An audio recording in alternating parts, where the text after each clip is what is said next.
wear masks.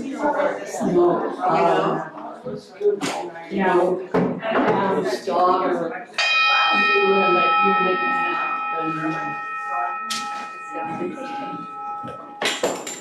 So I don't have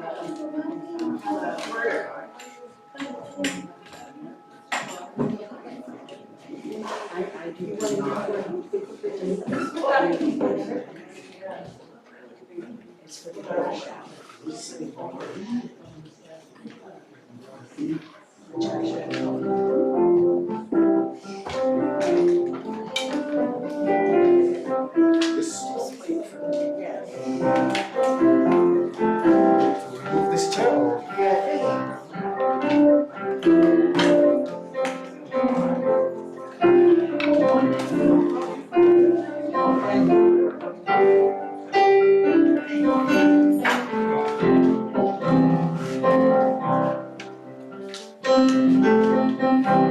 Thank you very much. See you soon.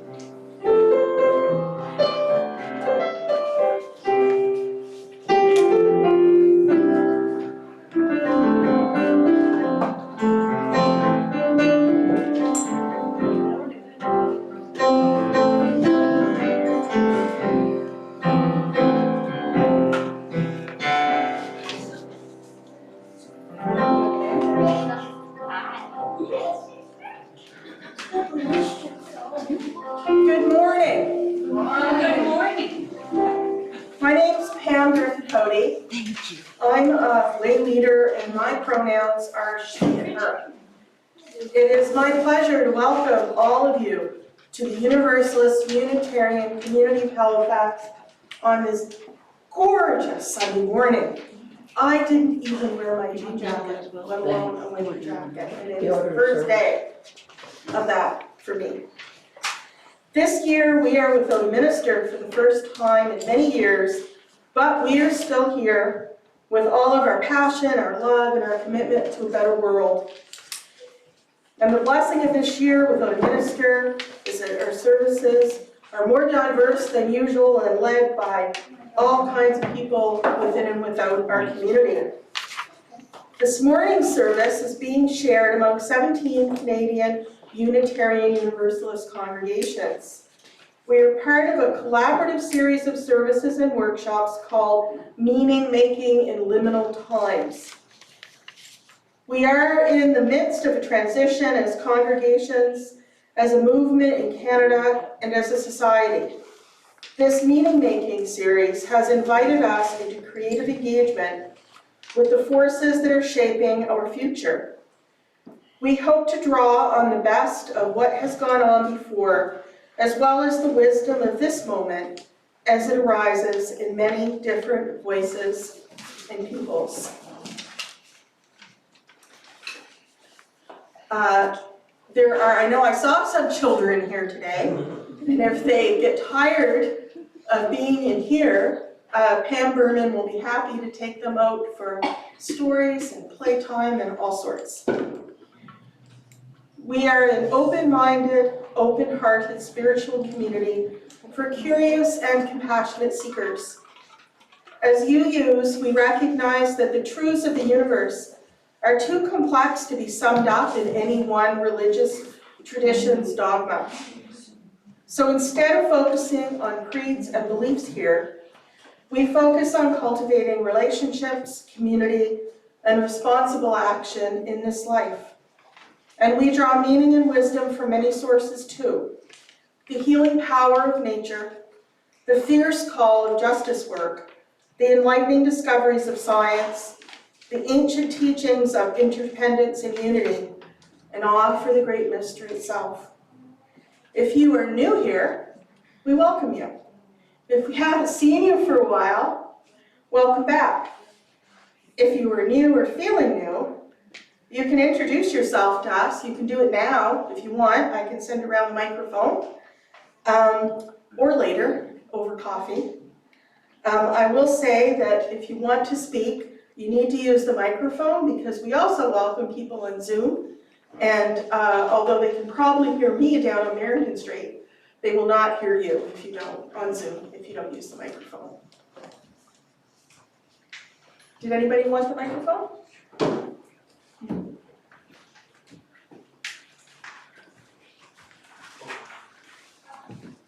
Very much.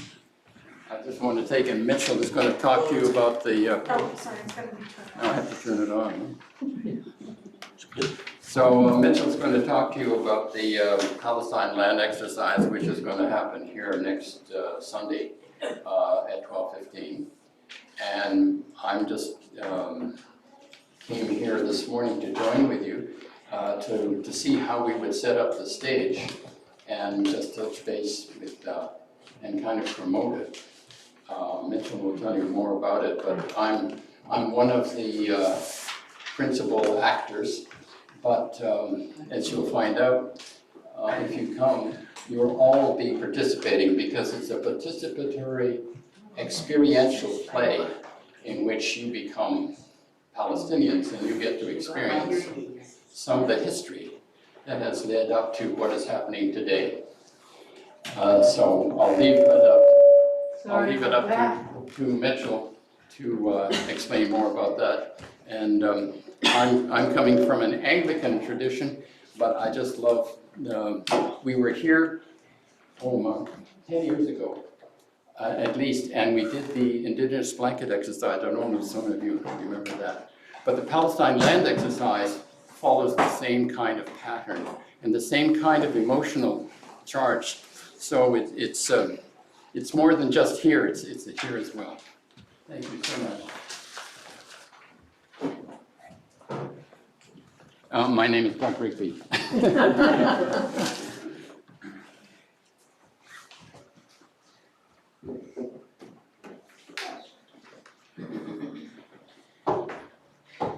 If you would like to be on our email distribution list, please leave your name and email address in the book in the ballroom just outside there.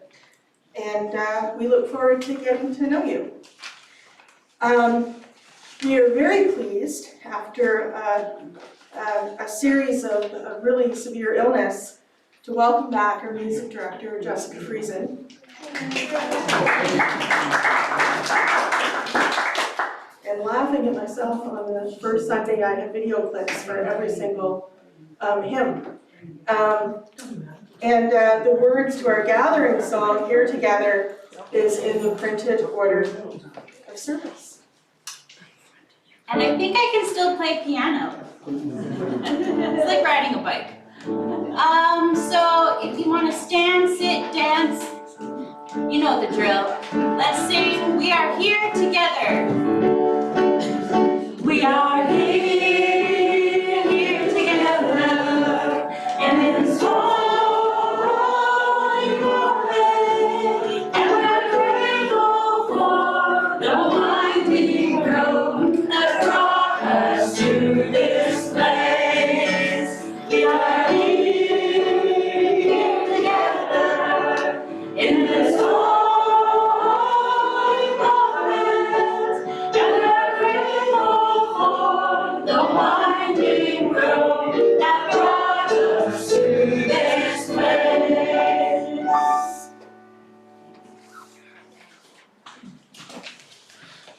We enter into this time that we call worship, where we turn with intention to the things that are worthy of our attention.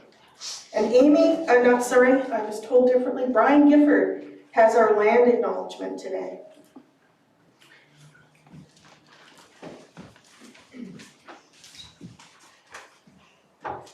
I wouldn't stand there. Yeah. Thanks, Pam. Yeah, I'm here today instead of Amy because Amy took my place 2 weeks ago, so we exchanged. And I'm here today. So last Monday, I was lucky enough to see the full eclipse with family members in Brunswick. It was a moving and exciting experience. I don't know how many people here saw the eclipse, either here or in New Brunswick. How many people were able to see it? Yeah. Yeah, I mean, it was really a wonderful experience, including the part that you could see here in Nova Scotia, which was not the full eclipse, but just seeing the moon gradually cover over the sun. In some ways, it felt like a more grounded way of the experience of seeing the blue earth from outer space. Most of us aren't going to get to outer space, but from the earth, we could see this incredible celestial event. One extraordinary image was the blocked out sun with the ephemeral corona surrounding it during the total eclipse. Another was the red sunset line on the entire 360 degrees of horizon. We were in a place that was flat enough you could look all around and see what was like a sunset on the entire horizon, everywhere you looked. It was a beautiful image reminding us in a small way of how we're all in this together. As a community in the Universalist Unitarian Church Halifax, or community of Halifax, we are committed to caring for the earth that we share. We are also committed to helping building good relations with our Mi'kmaq neighbors and our African Nova Scotian neighbors. We're all treaty people, co-creating our relationships with each other and the land and sea we share. Thank you.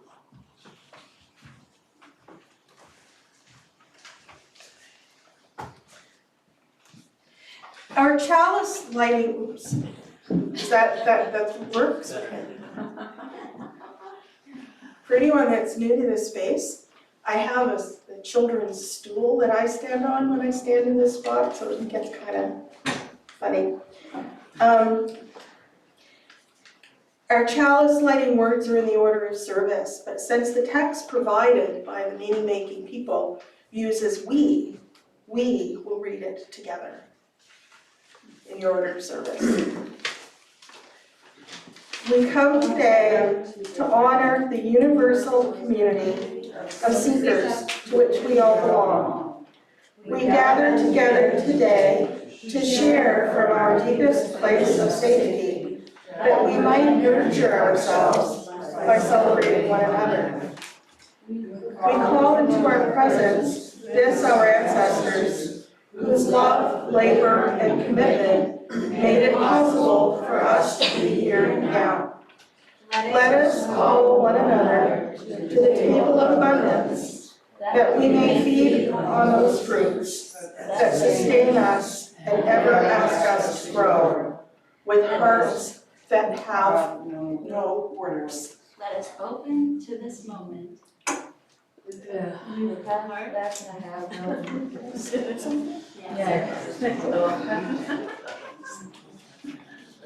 can announce the next hymn if you want, Justin. Okay, we are going to sing Where Do We Come From in our teal hymnal 1003. And Riley is gonna play our drums. And there's a bunch of parts, so if you want to try the different parts, go ahead. I'll sing each verse twice, and then we'll go back to Where Do We Come From. You can stand if you want, or sit if you want, or dance if you want. Exactly what she said. Where do we come from? What are we? Where are we going? Where do we come from? What are we? Where are we going? Where do we come from? Where do we come from? Mystery, mystery, life is a riddle and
Our speaker today is the Reverend Samaya Oakley, who serves as a minister for Calgary Unitarians. Once Reverend Samaya started attending a Unitarian Universalist congregation, she quickly became active continentally through the youth office of the UUA. After 15 years of youth ministry, she entered ministry 10 years ago. In that time, she has been involved in the CUC's Truth and Healing and Reconciliation Reflection Guide team, as well as the Canadian Widening the Circle team. She holds at the heart of her ministry the importance of relationships and compassion. Reverend Samaya is a strong believer in social justice and believes that our theology calls us to be active agents for love and justice in the world. That we live in unprecedented times is a refrain we often hear too often these days. All the ways of living and being in the world have fallen away. As we begin to make our way forward into who knows what, how is it that we can love ourselves, our congregations, and our communities into a new wholeness? What do we want to be remembered for? Who do we choose to be in these times? I would like to choose to be better organized, and I realized I completely skipped the announcements in the welcome. And the announcements are mostly printed in your order of service.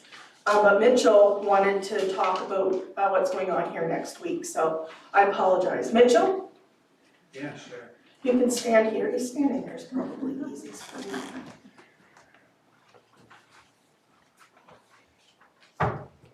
On the stool. Yeah, Mitchell, you don't want the stool because of the microphone. Yes, so next week, following service, we will be hosting the Palestine land exercise right here. This is, as Doug mentioned, a participatory play, and its purpose is to teach the history and the story of Palestinian oppression under Israeli occupation as it has occurred over the last century. If you have seen the headlines or dug anywhere beyond that in the last 6 months, then maybe you felt pain or despair at what is happening, and understandably confusion, because it's almost inconceivable, all of the factors that are coming together to produce this generational pain. So if you feel uncertain about this, or you feel very certain and you wish to strengthen your understanding of how did we get here, that so many people are being killed in Gaza,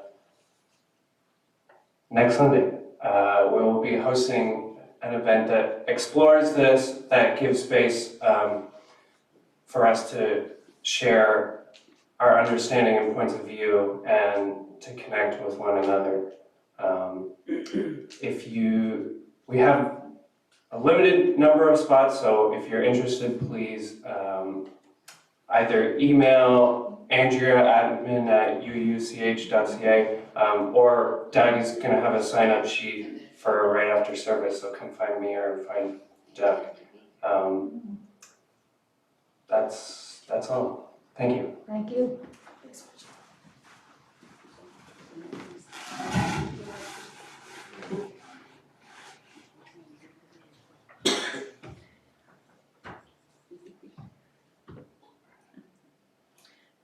Before we move into thinking more about what Reverend Oakley has to share with us today, we take time to recognize our collective and individual joys and sorrows and complex truths.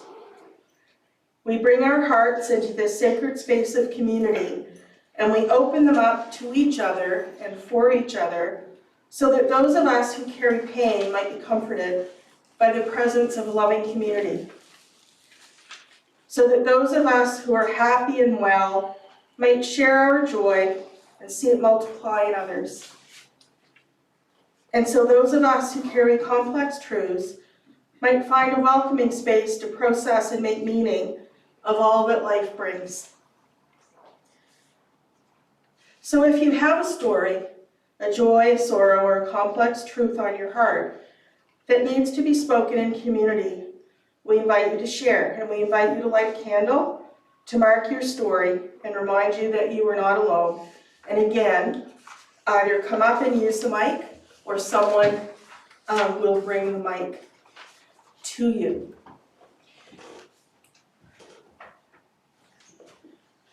And I am going to light the first one today, because I would like always a candle to be lit to remember what's going on in Gaza.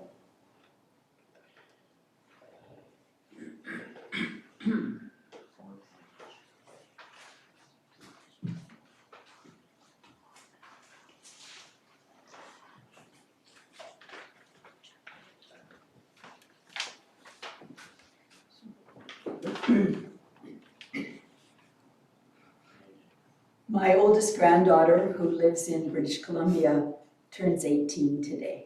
It's my joy.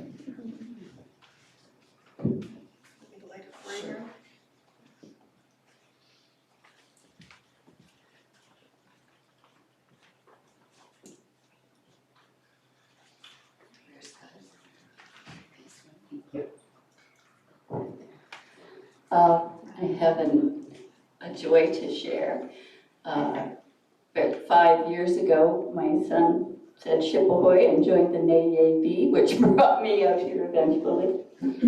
And this year was the first year in 5 years I've gotten to be with him on his birthday. And to see him open his present, it was just such a thrill.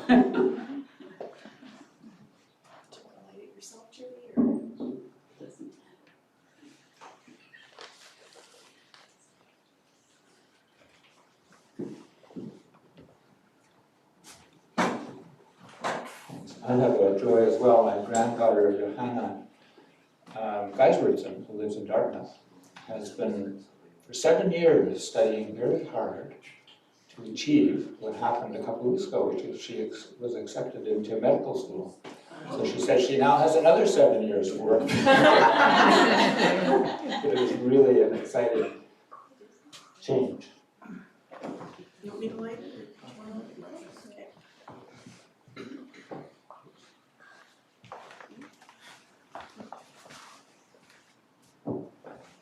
For me, it's a sorrow. I remember all Rwandan genocide victims 30 years ago.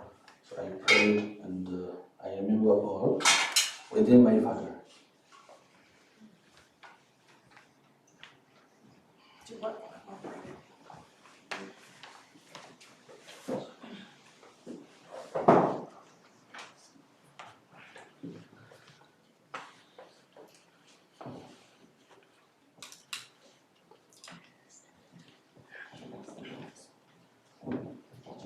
Two things we did hear about Glenda. She's moved back again onto the 8th floor.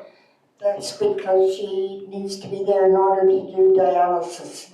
So she's still there and we still can't visit her. But anyway, that's the news. And the second news for me is that my friend Jimmy is having surgery at 7:45 tomorrow morning. The third in 4 years. So that's something to light a candle about too. I've lit one for Glenda, One for Jimmy. and one for Jimmy. Thank you. What kind of surgery? It's his other hip. Is there anyone on Zoom, Riley? No. Then, oh, sorry, Jessica. I have a joy. I haven't had, I'm still having some medical problems, but I'm well enough to be here today. So that's a big joy because, I mean, yeah, you don't want to know all the details. Want me to light it for you, Yeah. Jessica? and I don't want to give them.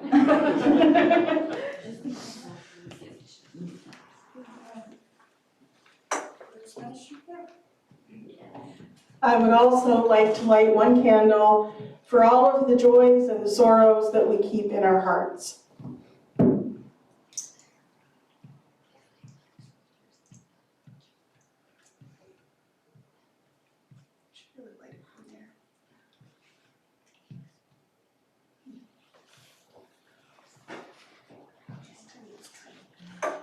Hello, Pam. Oh, I'm sorry, of course, Barbara.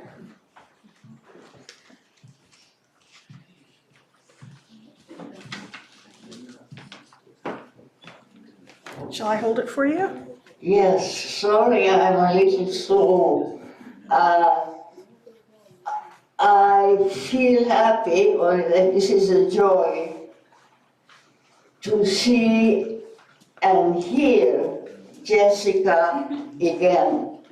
Thank you, Margaret. Or Barbara, sorry. Thank you, Barbara.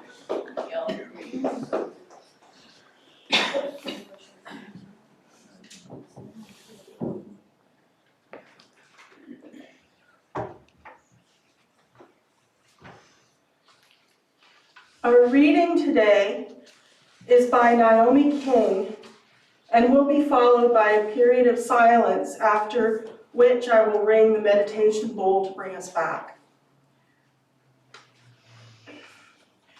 When the world's violence shatters the joy of a moment, we pause and reach out for the hands that remain.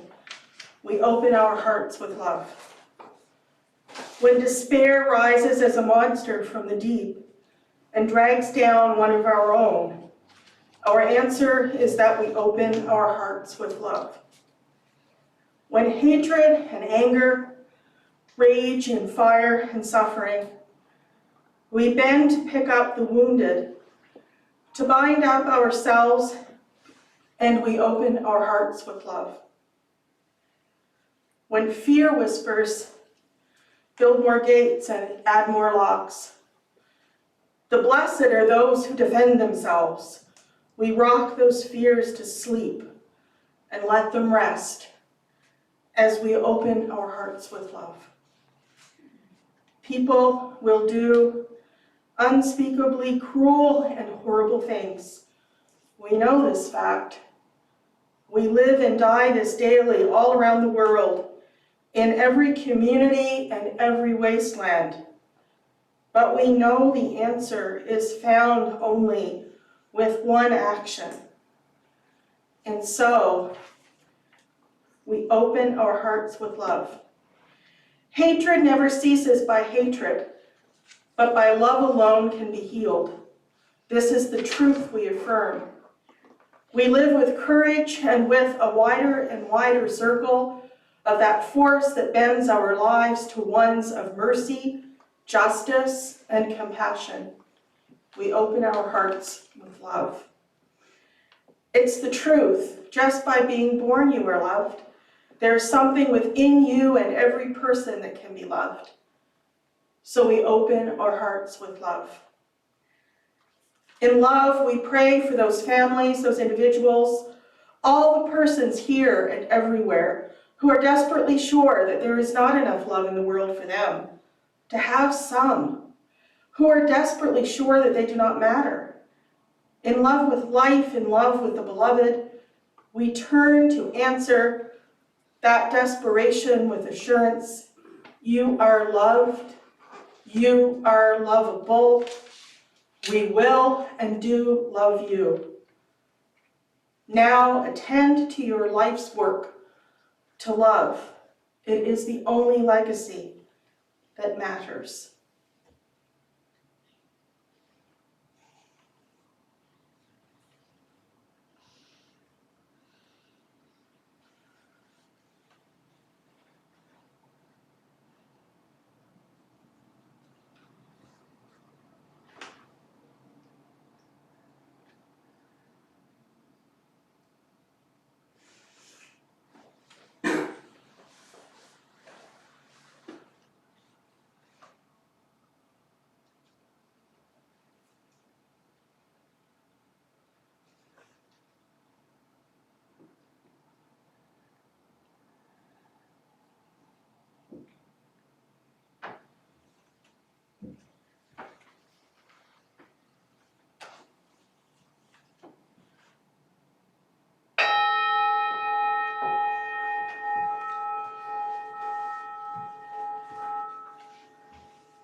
Our reflective hymn is 1009 in the Teal Hymn Book, Meditation on Breathing.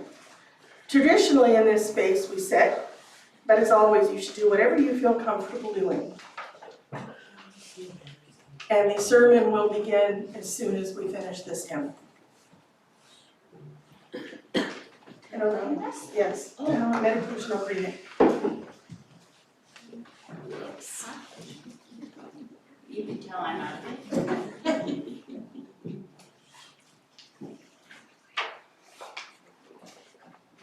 Someone remind me of the 1009. Okay, this is my favorite hymn.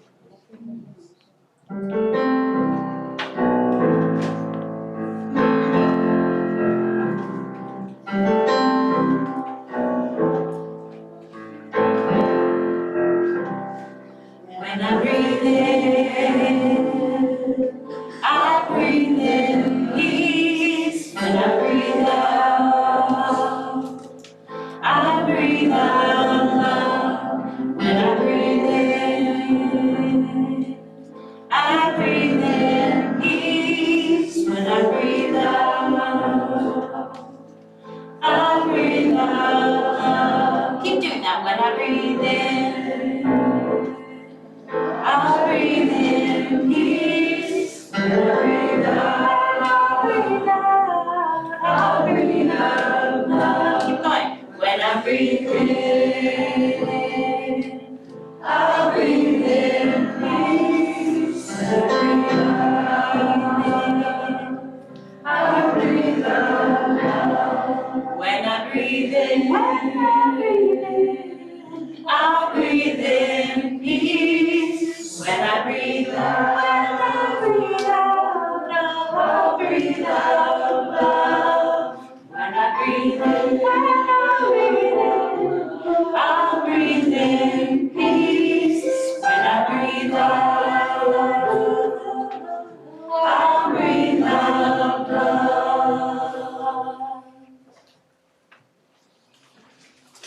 And the sermon will be on the screen, so you need to kind of turn around a bit.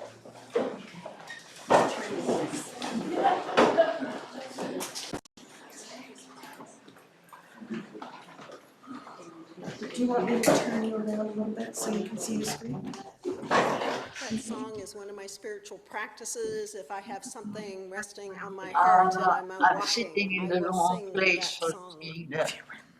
I extend it to you if you find that helpful. I'm just curious. Have any of you had to pick yourself up out of the rubble that was your life and carry on? Yes. In those moments, I'll bet that at some point, many of you asked yourself some fundamental questions like, what is my purpose? Why do I exist in this spot in the world? What kind of person do I want to be? For me, one of those moments was when, just after my marriage broke down and I found myself on my own with a 4-year-old. I was asking myself some really hard questions. And I can remember very clearly making a promise to myself to live a life guided by love. I mean, not the rosy kind of love where I bypass all of those spiritual feelings that I knew I needed to work through. Instead, I vowed to look out at the world with clear eyes, because it was only in seeing what was real and true that other options opened up for me. And our life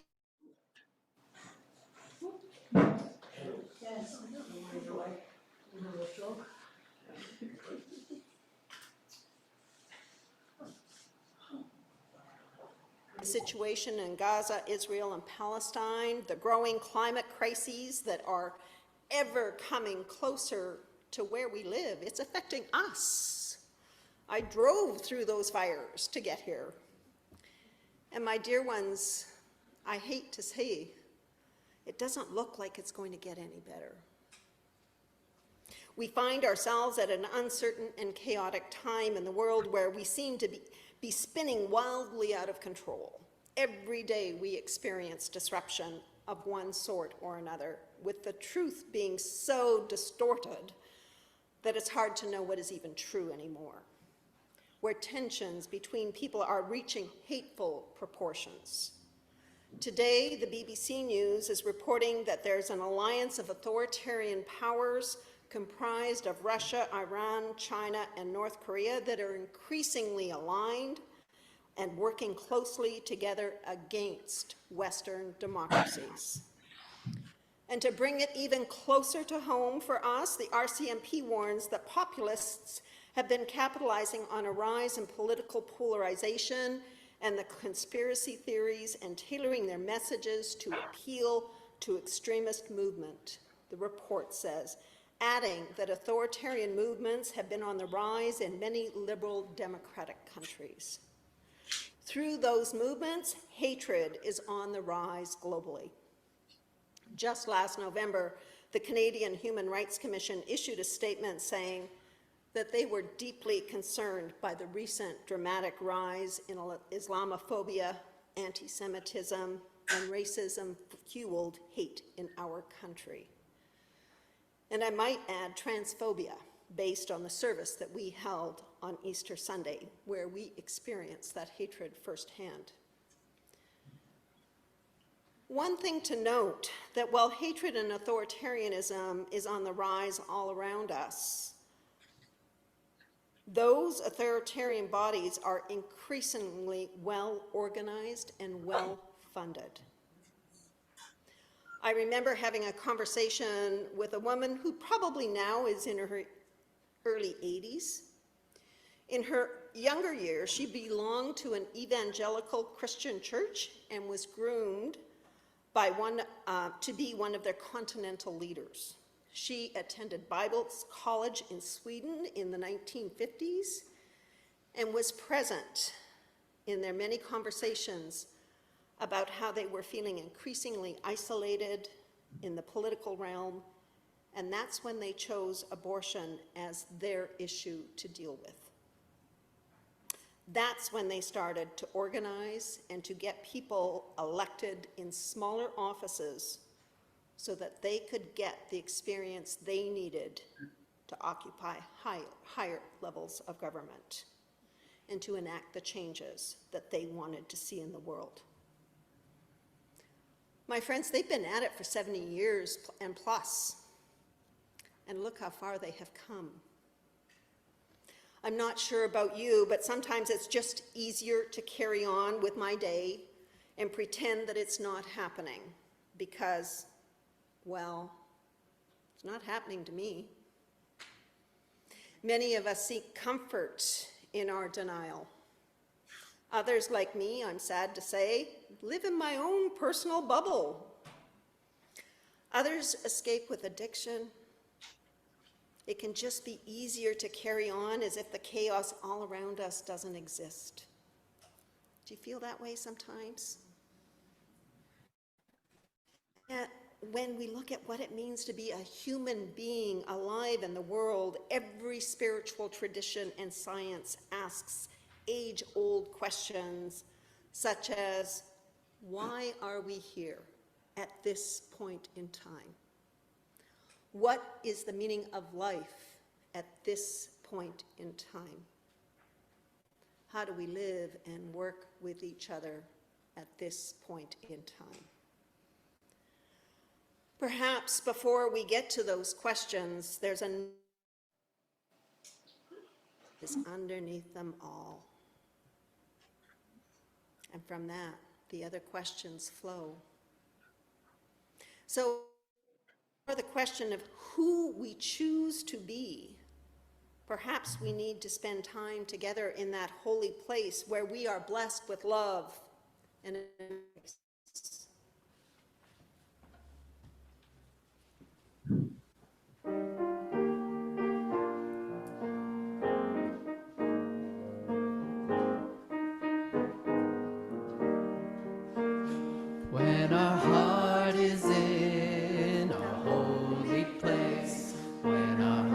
is in a holy place. We are blessed with love and amazing grace. When our heart is in a holy place, we trust the wisdom in each of us, every color, every creed and kind, and we see our faces in each other's eyes.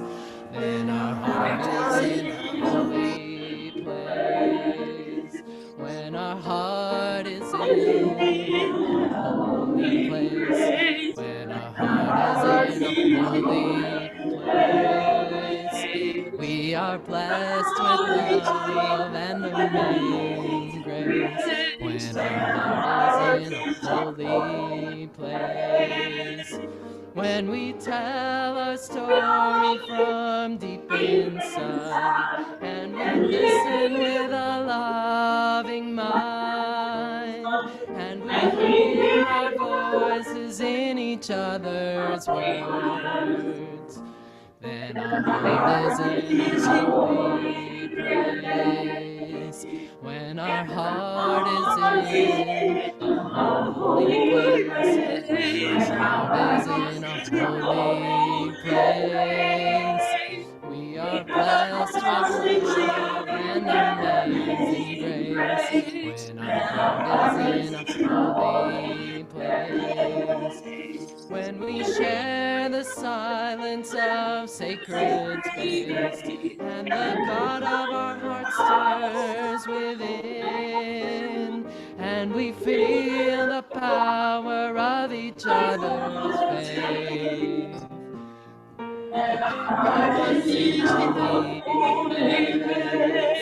When our heart is in a holy place, when our heart is in a holy place, we are blessed with love and amazing grace. When our heart is in a holy place, when our heart is in a holy place.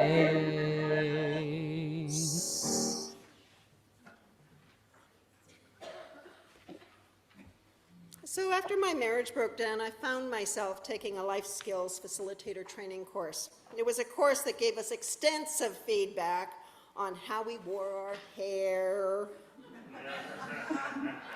how we came across, how we interact with the world.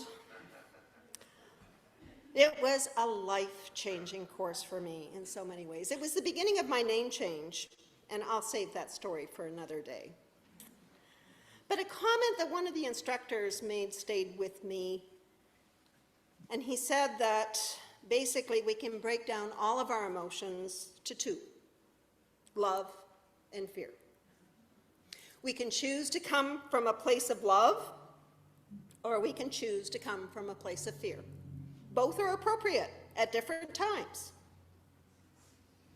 Viktor Frankl says in Man's Search for Meaning that the final freedom that can never be taken away from us is to choose one's attitudes in any given set of circumstances, to choose one's own way. In this age of rising hatred and extremism, it can be said that we are in the age of retreat from one another, from values that held us together, from ideas and practices that encouraged inclusion, from faith and leaders, from belief in human basic goodness. For us as Unitarian Universalists, we see this as the root of suffering and injustice in the world.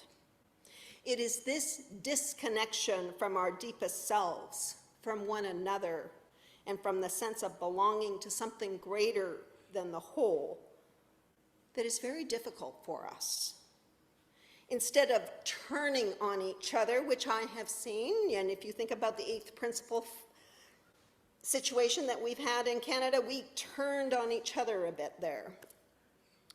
Instead of fighting over the minutiae, instead of feeling the fear of things changing so quickly, what if we organized our efforts together to let love guide us. As Unitarian Universalists, we see the experience of connection here and now, in this life, in this moment, as that which gives life meaning and joy. Like the bees in the Time for All Ages, we all have our jobs to do. We all have our gifts to contribute. That's our job here in this community, this congregation, this community of communities.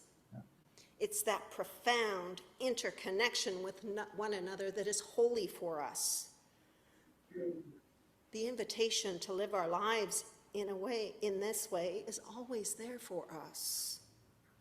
It's up to each one of us to decide what to do with that invitation. John Luther Adams is one of our spiritual ancestors that the What Moves Us program looked at that was offered earlier this year. I'm going to tell you just a little bit about him. He was active in the resistance in the 1930s when he was in Germany, and he had what he calls a conversion experience. He worked with the underground confessing churches, and that's just simply the name of the group who opposed Nazism. And he had encounters with both the police and the Gestapo. And his interaction with the Gestapo was not all that pleasant.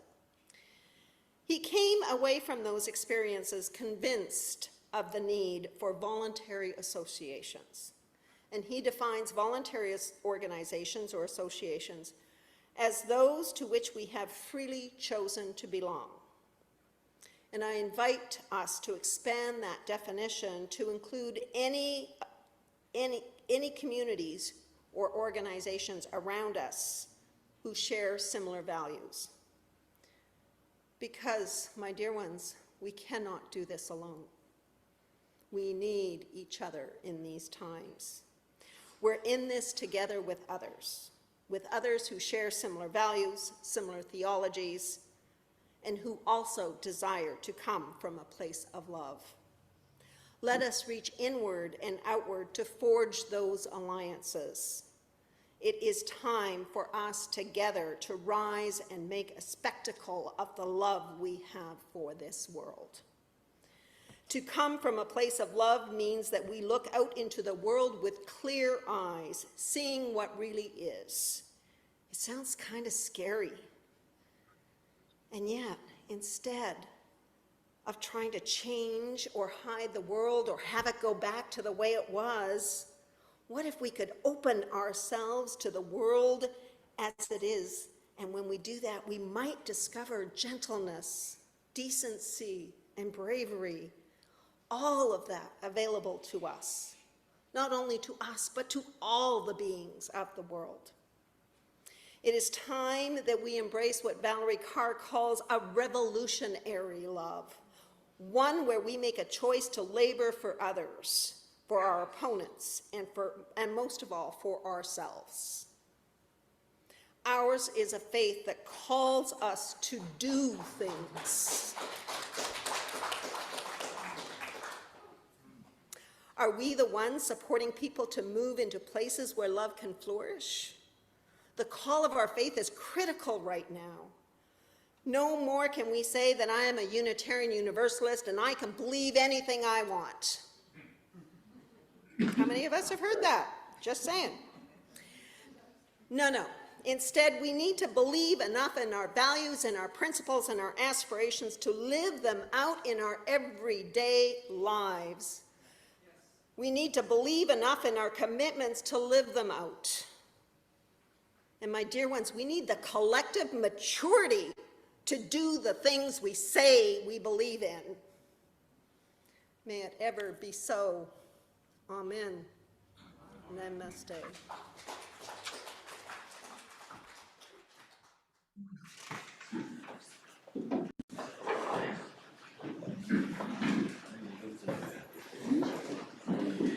Community is made possible by the offering of our individual skills, commitments, and gifts. The truth is that we need each other and money to survive. And yet nobody's worth and dignity is any way measured by the amount of money that they have or don't have to give. So during the offering, we invite you to offer what you can, if you can, to support this sanctuary of progressive spirituality. If you don't carry cash, you can donate by e-transfer to treasurer@uuch.ca. Easy peasy.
We have been provided with both closing words as well as later child extinguishing, so don't get mixed up. Our closing words today are by Wayne Arneson. Take courage, friends. The way is often hard. The path is never clear, and the stakes are very high. Take courage, for deep down there is another truth. You are not alone. And our closing hymn is 131 in the Gray Hymn book. Love will guide us. And I just played it. So now you know the melody. If we did before. If you didn't know before. Love will guide us, Jesus guide us, open side us, lead the way on the road from free to giving. Love will guide us through the hard night. If you cannot sing like angels, if you cannot sing before mountains, you can get out deep within you. You can change the world with your love. Love will guide us, lead us, guide us, overside us, lead the way on the road from free to giving.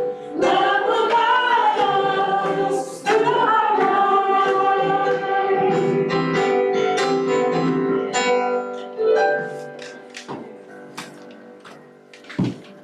Our chalice extinguishing words today are by Rebecca Parker. And the words are in the order of service, and I welcome you to read them with me. Choose to bless the world. The choice to bless the world is more than an act of will, a moving forward into the world with the intention to do good. It is an act of recognition, a confession of surprise, a grateful acknowledgement that in the midst of a broken world, unspeakable beauty, grace, and mystery abide. None of us alone can save the world together. That is another possibility. And our closing song of Here Together. Oh, not that one. Okay, please stand.